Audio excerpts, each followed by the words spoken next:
केंद्रीय मंत्रियों को चुनाव में करारी हार मिली है।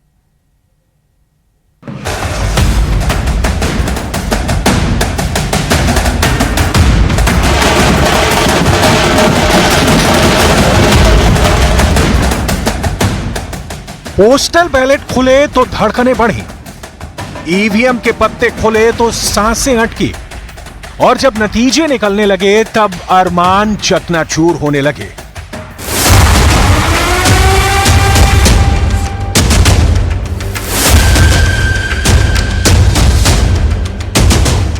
कई हाई प्रोफाइल सीटों के शॉकिंग रिजल्ट हैं।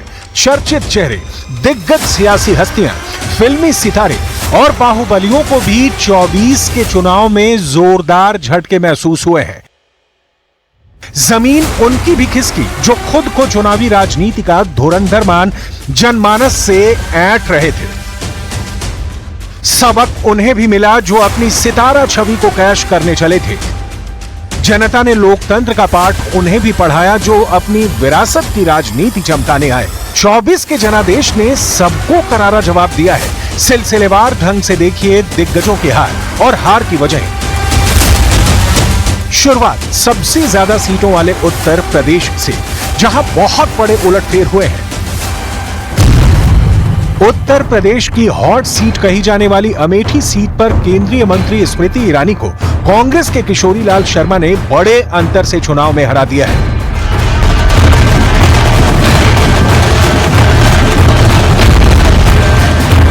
उन्होंने मेरे को आदेश किया तो मैं लड़ा, ठीक है। तो अब जो जनता ने मेरे को मैंडेट दिया है तो ये मेरे लिए एक बहुत ही बड़ी बात है, जो उनका एहसान रहेगा मेरे ऊपर और मैं उसको उतारने की कोशिश करूंगा। मैं उनका हमेशा, उनका घर है यहाँ पे, वो आए जाएं, एक महिला होने के नाते जो मेरा संस्कार है मैं उनका सम्मान। अमेठी कभी गांधी परिवार का गढ़ था। 19 के चुनाव में स्मृति ईरानी ने इस किले में सेंध लगाई थी, लेकिन 24 के रण में कांग्रेस ने अपने भरोसेमंद कार्यकर्ता से स्मृति ईरानी को जबरदस्त शिकस्त दिलवाकर गांधी परिवार की सियासी शक्ति का एहसास कराया है। उधर स्मृति ईरानी की तरह यूपी में हैवीवेट कैंडिडेट माने जाने वाली मेनका गांधी भी मात खा गई हैं। सुल्तानपुर सीट पर मेनका गांधी को समाजवादी पार्टी के राम भुआल निषाद ने मात दी है। यूपी में केंद्रीय मंत्रियों की साख भी नहीं बची। यूपी की चंदौली सीट पर केंद्रीय मंत्री महेंद्र नाथ पांडे एसपी के वीरेंद्र सिंह से चुनाव हार गए हैं। लखीमपुर खीरी सीट पर केंद्रीय गृह राज्य मंत्री अजय मिश्र टेनी की करारी हार हुई है। टेनी का मुकाबला समाजवादी पार्टी के उत्कर्ष वर्मा से था। मोहनलालगंज की सीट पर एसपी उम्मीदवार आर.के. चौधरी ने केंद्रीय मंत्री कौशल किशोर को हराकर जीत दर्ज की है। जाटलैंड में बीजेपी के दिग्गज और केंद्रीय मंत्री संजीव बालियान समाजवादी पार्टी के हरेंद्र सिंह मलिक से कांटे की टक्कर में हार गए हैं। कि जिस तरह से सीटें उत्तर प्रदेश में कम हो गई हैं, कई राज्यों में और कम हुई हैं, बिहार में भी उसकी सीटें कुछ कम हुई हैं, तो कहीं न कहीं लोगों के बीच में बीजेपी के खिलाफ तो आक्रोश था ही।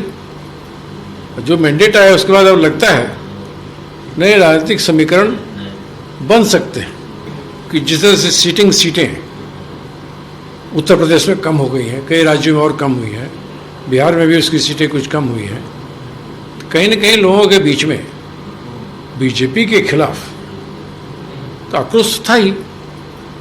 जो मैंडेट आया उसके बाद अब लगता है नए राजनीतिक समीकरण बन सकते हैं। यूपी में बीजेपी को सबसे बड़ा झटका फैजाबाद लोकसभा सीट पर लगा है। जिस राम मंदिर लहर पर सवार होकर बीजेपी 400 पार का ख्वाब देख रही थी, उसी अयोध्या में भगवा रंग फीका पड़ गया है। फैजाबाद में बीजेपी के लल्लू सिंह को समाजवादी पार्टी के अवधेश प्रसाद ने भारी अंतर से हरा दिया है। अवधी बेल्ट में बीजेपी को जोरदार झटका लगा है। इलाहाबाद सीट पर कांग्रेस की दमदार वापसी के भी बड़े संकेत के तौर पर देखा जा रहा है, जहां कांग्रेस के उज्जवल रमन सिंह ने नीरज त्रिपाठी को हराकर करिश्माई नतीजे निकाले। यूपी जैसी बाजी बिहार और झारखंड में भी देखने को मिली, जहां कई सीटों के नतीजों ने सबको चौंकाया है। बिहार के भोजपुर की आरा सीट पर केंद्रीय मंत्री आर.के. सिंह सीपीआई एमएल के प्रत्याशी सुदामा प्रसाद से चुनाव हार गए हैं। बिहार की सबसे चर्चित सीट बनी काराकाट पर भोजपुरी स्टार पवन सिंह हार गए। हालांकि उनके मैदान में आने से उपेंद्र कुशवाहा का खेल बिगड़ा। काराकाट पर सीपीआई माले प्रत्याशी राजा राम ने जीत हासिल की। बिहार की हॉट सीट पूर्णिया पर पप्पू यादव ने निर्दलीय उम्मीदवार के तौर पर जेडीयू के संतोष कुमार को शिकस्त दी है। बिहार में कभी बाहुबली शहाबुद्दीन का गढ़ कही जाने वाली सिवान सीट पर उनकी पत्नी हिना शहाब चुनाव हार गई हैं। सिवान में जेडीयू की विजय लक्ष्मी देवी ने जीत दर्ज की है। वहीं झारखंड में केंद्रीय मंत्री अर्जुन मुंडा भी अपनी सीट नहीं बचा पाए। अर्जुन मुंडा को कांग्रेस उम्मीदवार कालीचरण मुंडा ने हराया है।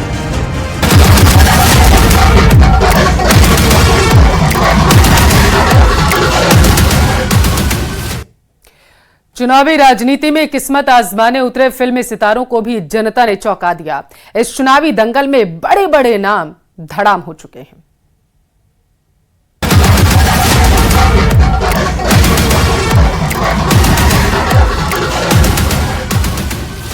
यूपी बिहार का पैटर्न पश्चिम बंगाल की कुछ सीटों पर भी दिखा है। जहां बहरामपुर सीट पर टीएमसी के टिकट से क्रिकेटर यूसुफ पठान ने कांग्रेस के दिग्गज अधीर रंजन चौधरी को पटखनी दे दी है। इसी तरह बंगाल के कृष्णानगर सीट पर टीएमसी के महुआ मोइत्रा ने बीजेपी की अमृता राय को शिकस्त दी है। बड़े राज्यों के बाद अब उन चर्चित चेहरों वाली सीटों पर जीतने और हारने वालों के नाम जान लीजिए। आंध्र प्रदेश में फिल्म स्टार पवन कल्याण की जन सेना पार्टी ने लोकसभा में भी 2 सीटों पर प्रत्याशी उतारे थे और दोनों पर ही जीत हासिल की है। हैदराबाद लोकसभा सीट पर बीजेपी की माधवी लता असदुद्दीन ओवैसी से बड़े अंतर से चुनाव हार गई हैं। तमिलनाडु की कोयंबटूर सीट पर दक्षिण में बीजेपी का चेहरा बने अन्ना मिलाई डीएमके के गणपति राजकुमार पी से चुनावी दंगल में मात खा गए हैं। दक्षिण से उत्तर चलते हैं, जहां नई दिल्ली लोकसभा सीट पर सुषमा स्वराज की बेटी बांसुरी स्वराज ने आम आदमी पार्टी के सोमनाथ भारती को भारी मतों से हराया है। हरियाणा की गुरुग्राम सीट पर कांग्रेस के दिग्गज नेता राज बब्बर कांटे की टक्कर में बीजेपी के राव इंद्रजीत से चुनाव हार गए हैं। हिमाचल प्रदेश की मंडी लोकसभा सीट पर फिल्म अभिनेत्री कंगना रनौत ने कांग्रेस के विक्रमादित्य सिंह को करारी हार दी है। जम्मू कश्मीर के विक्रमादित्य सिंह को करारी हार दी है। जम्मू कश्मीर की अनंतनाग राजौरी सीट पर पीडीपी की महबूबा मुफ्ती नेशनल कॉन्फ्रेंस के मियां अल्ताफ अहमद से चुनाव हार गई हैं। कश्मीर घाटी की बारामूला सीट पर उमर अब्दुल्ला निर्दलीय उम्मीदवार अब्दुल रशीद शेख से चुनाव हार गए हैं। 24 के चुनाव में एग्जिट पोल से अलग चौंकाने वाले नतीजे राजस्थान ने भी दिए हैं, जहां बहुत बड़े उलटफेर में केंद्रीय मंत्री कैलाश चौधरी का पत्ता साफ हो गया है। राजस्थान की बाड़मेर लोकसभा सीट पर कांग्रेस के उम्मीदाराम बेनीवाल ने जीत दर्ज की, जबकि दूसरे नंबर पर निर्दलीय रविंद्र भाटी रहे। वहीं केंद्रीय मंत्री कैलाश चौधरी तीसरे पायदान पर खिसक गए। राजस्थान की दूसरी सबसे चर्चित सीट रही चुरू में बीजेपी से बगावत कर कांग्रेस में शामिल हुए राहुल कासवा ने बीजेपी के देवेंद्र झाझड़िया को परास्त किया है। राजस्थान में नागौर सीट पर राष्ट्रीय लोकतांत्रिक पार्टी के हनुमान बेनीवाल ने बीजेपी की ज्योति मिर्धा के खिलाफ जीत दर्ज कर अपना दबदबा बरकरार रखा है। सीएम से लेकर पीएम तक चिंतित है कि ज्योति जीतेगी। ऊपर भी फीडबैक यही था, उन्होंने नागौर की सीट को बीजेपी के खाते में लेकर रखा था कि बाकी हम जीते हैं नहीं जीते, लेकिन नागौर हम पक्का जीतेंगे। तो ये बीजेपी के बड़े नेताओं की हार है। राजस्थान की तरह कई दिग्गजों को महाराष्ट्र में भी मुंह की खानी पड़ी है। सबसे ज्यादा हैरान करने वाले रिजल्ट मुंबई में आए हैं, जहां मुंबई उत्तर मध्य लोकसभा सीट पर कांटे की टक्कर में बीजेपी के उज्जवल निकम चुनाव हार गए हैं। उन्हें कांग्रेस की वर्षा गायकवाड़ ने आखिरी राउंड की काउंटिंग के बाद नाटकीय ढंग से हराया।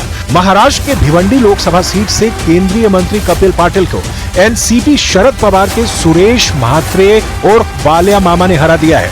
महाराष्ट्र के बारामती लोकसभा सीट से भाजपा के उम्मीदवार नवनीत राणा कांग्रेस के बलवंत वानखेड़े से चुनावी बाजी हार गई है।